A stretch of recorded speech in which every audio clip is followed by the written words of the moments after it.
Power for Living with Bishop Dale C. Bronner. For in 6 days the Lord made the heavens and the earth, the sea and all that in them is, and rested the seventh day. Therefore the Lord blessed the Sabbath day and hallowed it. We're teaching in a series entitled Laws That Bless, dealing with the Ten Commandments, laws that bless. Just in review, remember, hold up with one finger, that the Lord our God is one. Thou shalt have no other gods before me. That speaks of priority. Thou shalt have no other God before me. 2 means don't make any two alike. Thou shalt not take unto thee any graven image. No two things alike. 3 looks like a W, doesn't it?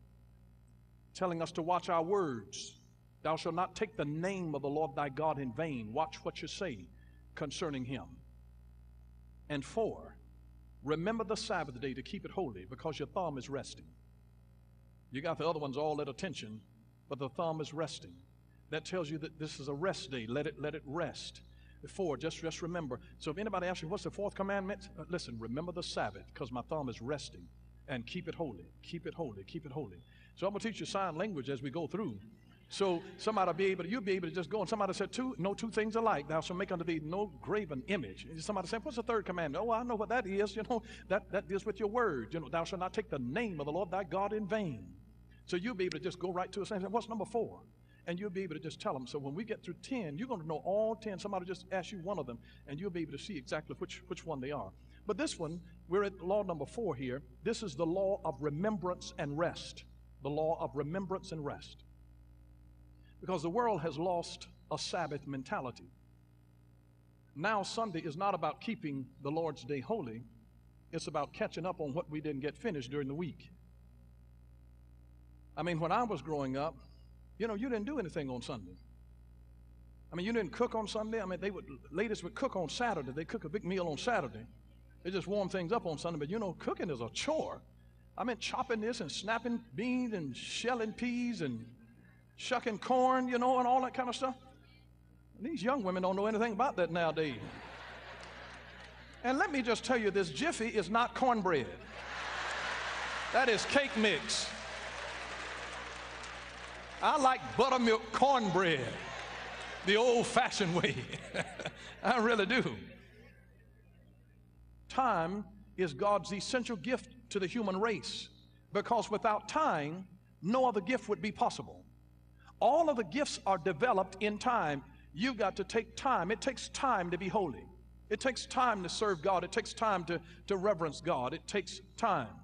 An unknown author said that to realize the value of a year, ask a student who has just failed his final exam. To realize the value of 1 month, ask a mother who has given birth to a child prematurely. If you want to know the value of a week, ask an editor of a weekly newspaper. In order to realize the value of 1 day, ask a daily wage laborer who has 10 kids to feed. If you want to know the value of an hour, ask a couple who's waiting for their wedding ceremony. If you want to know the value of a minute, ask a person who has just missed the train. If you want to know the value of a second, ask a person who has survived an accident. And if you want to know the value of a millisecond, ask the person who just won the silver in the Olympics. Time is a gift. It is a gift. And Jesus explained to us that the Sabbath was made for man and not man for the Sabbath in Mark chapter 2, verse 27. The Sabbath is the only day that God actually gave a name. The Sabbath is not a day of rest because people are tired. It is a day of rest because we are human beings and we ought not to be driven to death. Because every living thing requires time in order to renew itself. If not physically, certainly spiritually. And if not spiritually, certainly mentally and emotionally. And so your Sabbath becomes a time where you should be still and know that He is God. Just to be still. And see, we as human beings, we don't really know how to handle rest. I would say that we manage it a little better than a 2-year-old at nap time, but not much better. You know how they are when you try to put a child down to sleep and tell them to take a nap. That's about the way that we are sometimes when it comes to the Sabbath. But life is much more than just about noise. Life is about reflecting. And life is about listening to the music of the soul that's going on. That's really some soul music that many of you all can't get because you don't take a time in your Sabbath to really be able to reflect. But Sabbath says that we must take time to remember that we came from God.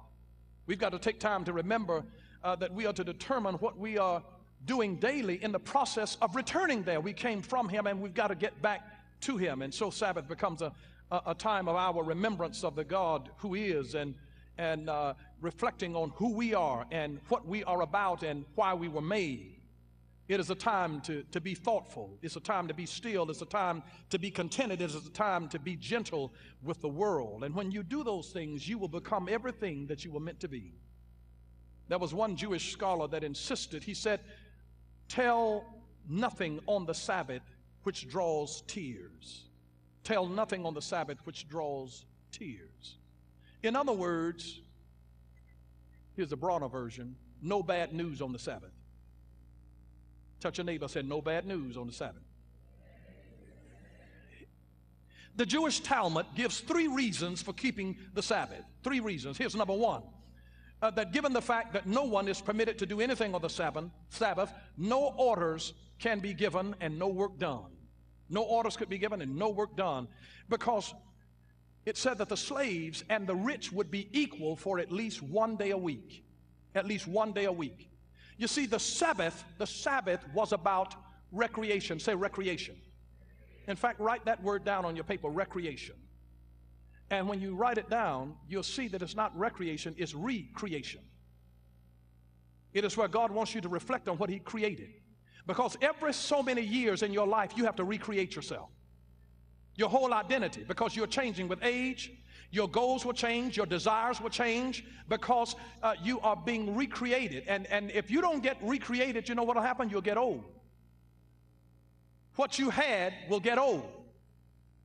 In music, if you don't recreate your style, your music style will get old.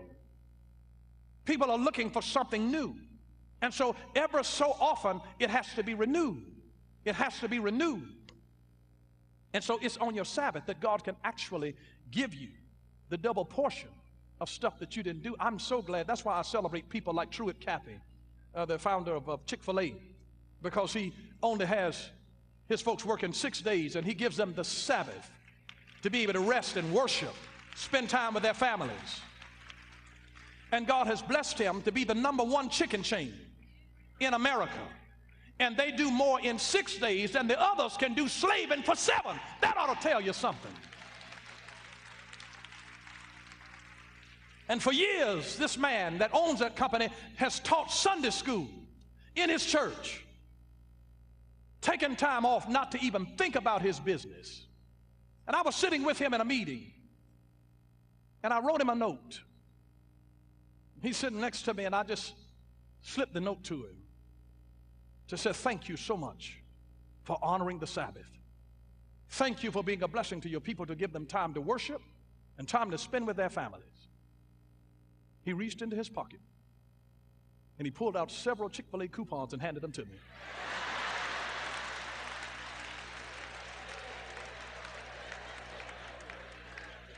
I said, bless you, bless you, bless you. The Sabbath is a time for recreation or recreation. Recreation. The second reason that the Talmud gives is to reflect on the meaning of our lives. To reflect on the meaning of our lives. Reflect on the meaning of your life. Every 7 days you ought to reflect on the meaning of your life. It doesn't do you any good to write goals if you're not going to reflect on your goals. Every 7 days you ought to reflect on your goals. Ask yourself, what am I doing?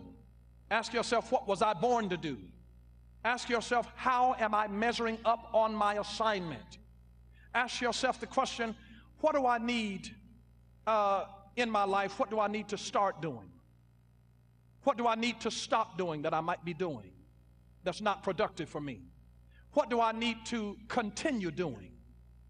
What do I need to improve in doing? It ought to be a time where you reflect on the meaning of your life. Am I living an intentional life that has meaning and fulfillment?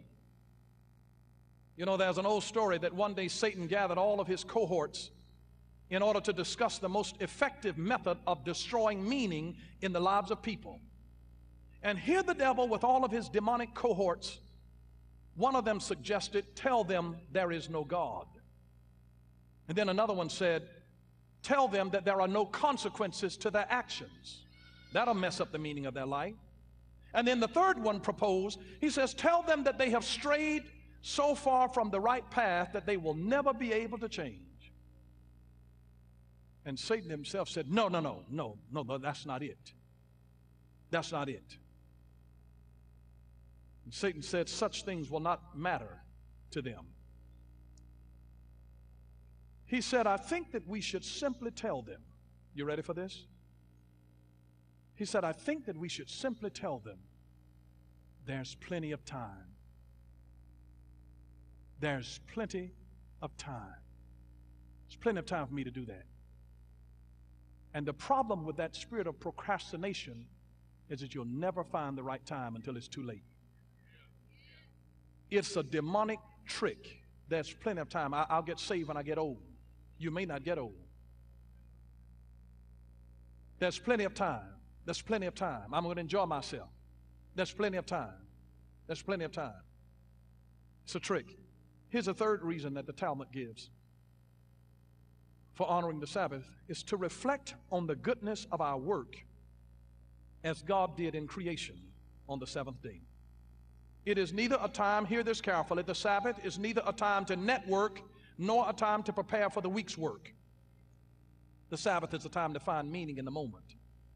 To find meaning in the moment. The Sabbath is not about time off, it's about sacred time.